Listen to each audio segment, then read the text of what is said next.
name is André Aciman. I'm the author of Find Me, which is inspired from another novel I wrote, Call Me By Your Name. The book starts not with the life of Elio, but with the life of Chame, his father, who's on a train and is going to meet Elio in Rome. And on his voyage to Rome, he meets this woman who interests him, but he doesn't do anything, and eventually they develop a relationship. Elio now is also seen 15 years after the separation from Oliver. He lives in Paris and he meets someone also. And then we also have Oliver, much later in the novel, who is married but not happy and has 2 children who are grown up, basically. So now everybody is contemplating maybe a return to the past. In general, when you were working in a book, what comes first? Plot, time, place, characters? None of them really, because place is, to many people, it seems that place is very important for me. Mm-hmm. It is not. Character, some sort of, but not that much. And plot, 0, because I'm very bad with plot. I cannot come up with a plot to save my life, so I don't have one. What I am interested is the emotional impact that a person has on another person. There is something about another person, an energy level that fascinates another person, and sometimes it's reciprocal, where you have the energy level is so intense that you might call it a fascination, or in a state of admiration, one for the other. Yeah. And I'm always interested in what happens when you have 2 individuals either sitting across the table, or in this case in a train, or sort of meeting by chance, and discovering that though in ordinary circumstances one individual does not really interest another individual, in some very, very limited number of them, something amazing can erupt. Yeah. It's interesting you say that you don't worry about place, because Italy plays a very important role in both Call Me By Your Name and in Find Me. It is as if the country is a character itself, so it helps set the mood for the story. It's ironic because I don't like to describe sort of physical details. Mm-hmm. I will tell you about smells, the smell of lavender, the smell of rosemary, the smell of coffee coming up to the house. I will also tell you about certain sounds, but I do not spend a lot of time describing nature. I don't describe cities that much. Most of the time I don't even name the street. Yeah. First of all, because I don't remember the name, and second of all, because I'm not interested. I don't like to stay in reality. I like to hover above reality. So I'm not, as I've said many times, I'm not really a big enthusiast of realist fiction. It turns out that I do a lot of realism, but I don't like the tradition of realism. Got it. So let's talk about book Find Me. It's been over 10 years since the release of Call Me By Your Name. What made you want to come back to these characters, and how was that process to you? The process was difficult because initially, after I had finished Call Me By Your Name, I had to finish another book.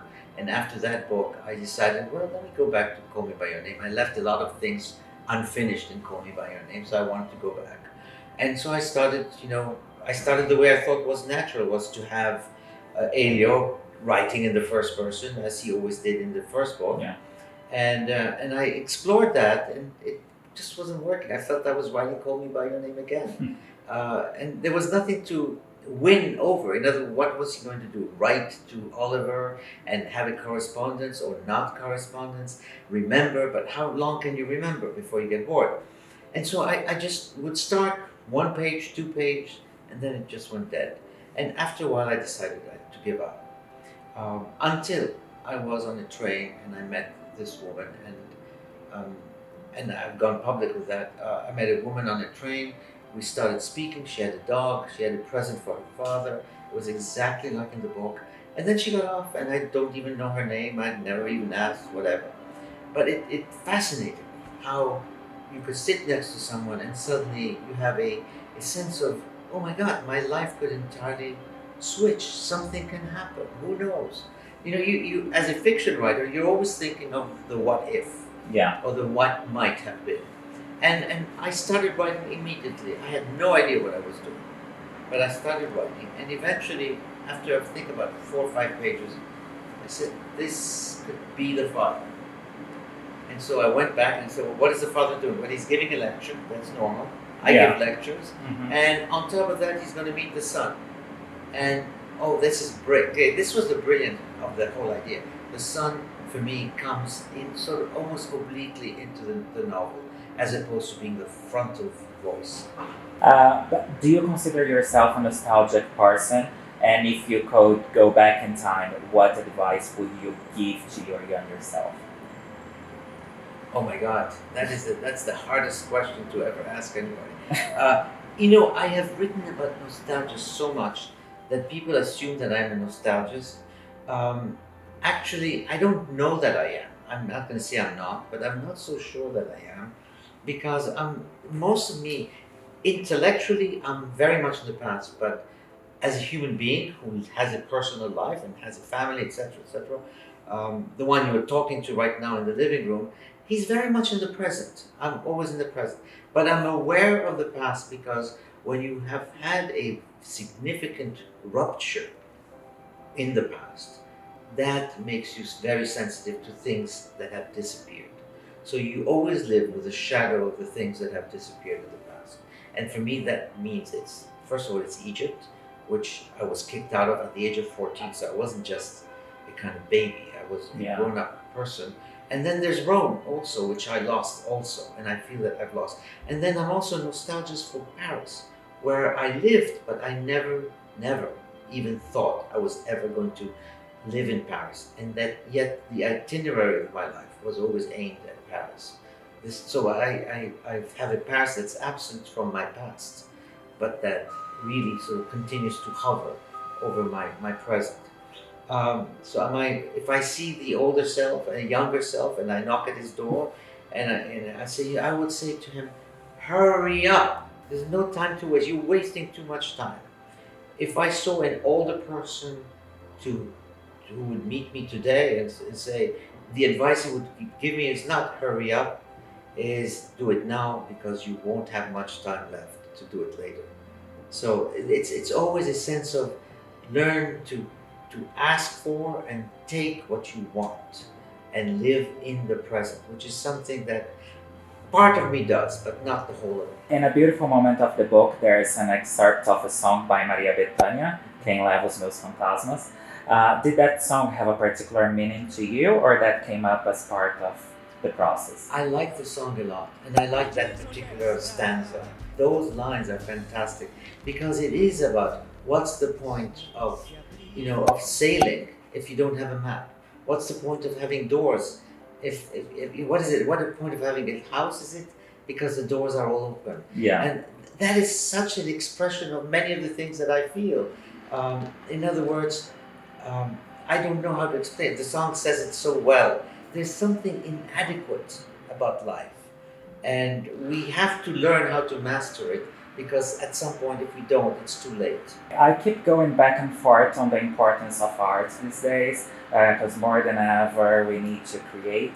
And in Find Me, pretty much all characters are somehow linked to the arts or were affected somehow by art in a way that changed their lives.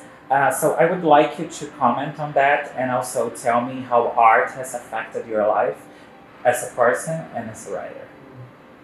Well, because I'm committed to art and because I always read all my life, I think that art is, in a sense, it's the highest achievement of mankind.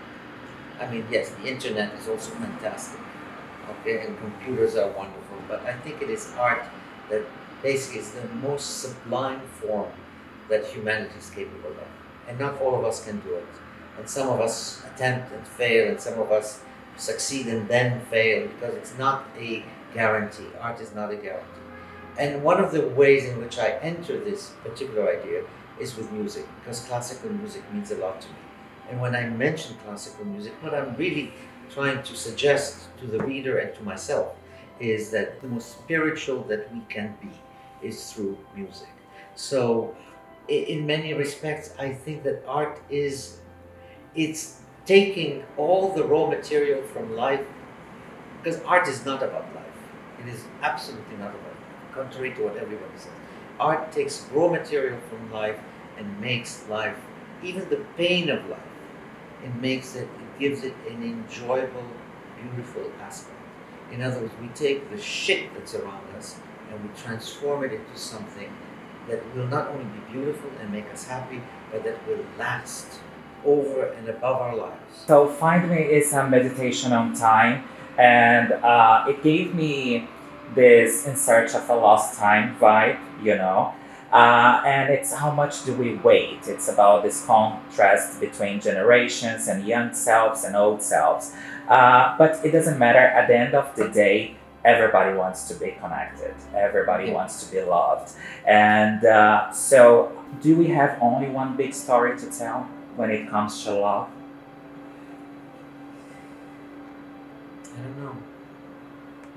I don't know. It's a lovely question. We have all been in love many times in our lives. There are the loves that didn't go very far, and there are the loves that never started at all.